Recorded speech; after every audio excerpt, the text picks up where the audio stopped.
I think they've been so wildly inconsistent this whole season that even in the 17 games that are left now, I don't even know that there's a sample size to prove that they've turned to be consistent, because you just don't know from one night to the next. They could, beat a couple good teams in a row, and then if they have a Carolina or a Buffalo on the schedule, they end up losing those games. So I don't even think there's enough time left for them to prove that. I guess if they were to somehow pull this trick out of their hat and make the playoffs, that would be enough to prove something. But, I mean, consistency has clearly been the biggest weakness of this team all season long. And it seems that Ron Hextall doesn't really have an answer, nor do the players. It seems like they can't figure out why. But if they can play consistent, I heard what Steve Mason said last night. He said if they get in the way that these games have meant so much to them, they feel pretty confident that they can make some noise. Well, not only that, but I think you look around the Eastern Conference, and there's nobody that really jumps out at you and says, that they're a shoo-in for the Cup Finals because they could just plow through the Eastern Conference. I mean, you look at a team like Montreal, who's been up there for most of the year. Carey Price is the reason for that. Their goaltender's been absolutely fantastic. I mean, the rest of the team hasn't really been all that good.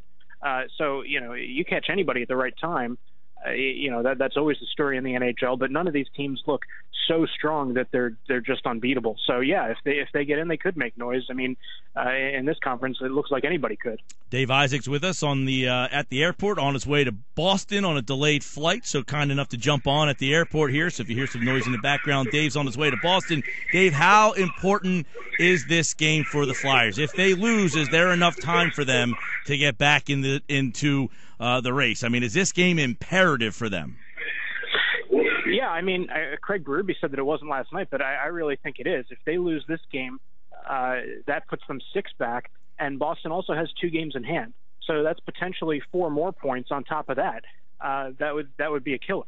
I think this absolutely is a must-win game. I think the Flyers may not want to admit it, but I think they know it. I mean, they've been chasing Boston, the team that has the last playoff spot in the conference, for the entire season now. So, yeah, this is absolutely a must-win game. I heard you guys yesterday on Daily News Live kind of compare this to the run they had in 10. Do you find similarities between what they did that year and what this team needs to do now? Only in that if this team makes the playoffs, they'll probably end up doing it on the last game of the season. Outside of that, like I was saying last night, that team had a playoff spot and almost let it slip away, but they were in that postseason picture really the whole time down the stretch. They just almost slipped up at the end. This team has to claw and scratch their way just to get there. So if they do sneak in somehow, it'll be because they crept behind somebody else and beat them out there. So I guess the mentality of those two teams would be the same, but I think that's a pretty big difference in my eyes. Obviously, a lot of times you got Flyers in Boston here. Boston has really played their way back into this wild race. I mean, they had a pretty sizable lead a couple of weeks ago. I remember you being on here and saying the Flyers could win 10 in a row, and that might not help them out, but Boston has allowed them to get back into this. How do you see the matchup? Does Philadelphia match up well with Boston in that game tomorrow? Right, and I think at the time that I said that, David Krejci might have just gotten hurt, and I said they would have to really fall down the ranks there, and they have a little bit. I mean, there have been opportunities there for Boston to really make their move, and they haven't. And now there's teams right on their tail like Florida. Ottawa had jumped the Flyers until last night. The Flyers leapfrogged them back. So there's a whole lot of pressure on Boston right now. As for the matchup against the Flyers, I think those have always been pretty close games. You remember the season opener was a 2-1 game, and you kind of throw out games that early in the season just because guys are still getting used to game shape and things of that nature. They're really not in the groove yet. But I think the Flyers, this isn't an automatic loss by any stretch of the imagination. I don't know if it's a favorable matchup for them, but it's a team that they're definitely capable of beating.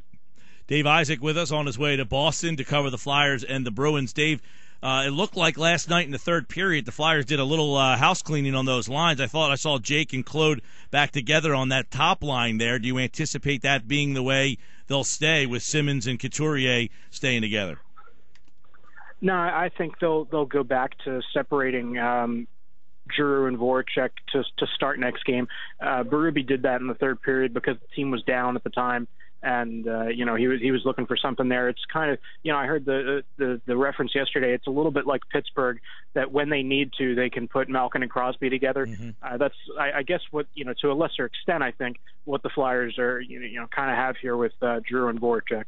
Well, St. Louis is a very solid team in this league, and Hextall talked about it. We've beaten some good teams in this league. It seems that he likes this bunch and that he has confidence that got something going here. Over the last couple of weeks here, what has impressed you about Hextall? And it seems that Flyer fans are starting to kind of trust this guy, that he's the right guy finally for this job.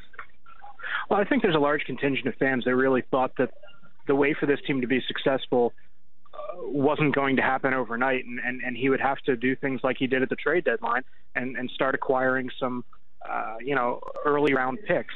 That's what he did in getting rid of Braden Coburn, and that was a trade. A player that was on the roster, Kimo Timonen, was a guy who hadn't even suited up for them, so that was almost like a free move there, because you're not really losing anything off the active roster. But I think when you look at what he did at the trade deadline, those two moves, he kept everybody else together. That was kind of his way of saying, prove that I thought you were a playoff team on paper at the beginning of the season, that he wasn't going into full-on sell mode. And when you look at the returns that he got on those two deals, if he was willing to go into that sell mode, he probably would have gotten a hefty return there. So, on one hand, when you trade a guy like Braden Coburn, who's been a big part of this team for 8 years, it potentially sends a message. But I think there's the other side to that too, that he largely kept the roster together, and like I said, is kind of saying, prove it now. Dave, a curious move today is Jeff Reese no longer with the team. It seems like he's been here for virtually my entire life. I mean, this is an odd move that all of a sudden, with 17 games left, the goalie coach walks out. Do you have any details on what happened here? No, nothing you've been able to find out yet. Everybody keeps saying mutual. There's no way it was mutual. You don't lose a position coach with 17 games left in the regular season as a mutual decision. I mean, I don't know what could have happened there, but Reese was a guy that is probably the biggest reason why Steve Mason has been as good as he has since being traded here to Philadelphia in 2013. And Mason's not shy about that. He goes out and says that Jeff Reese is probably the biggest key to his success in reviving his confidence, because when he came here, he had none of it. He was ready, to play out the rest of his contract, throw out his goalie pads, and stop playing hockey for a living. He really was. So, this is a very curious move, and it's still kind of in the infancy here of us knowing what exactly is going on. Yeah, and Dave Isaac on his way to Boston. He'll be on the airplane here shortly, so we'll let you enjoy the rest of your airport stay. And Dave, enjoy the game at Dave G. Isaac for updates on the Flyers in Boston tomorrow. Thanks, Dave. Thanks a lot, Mike. Safe.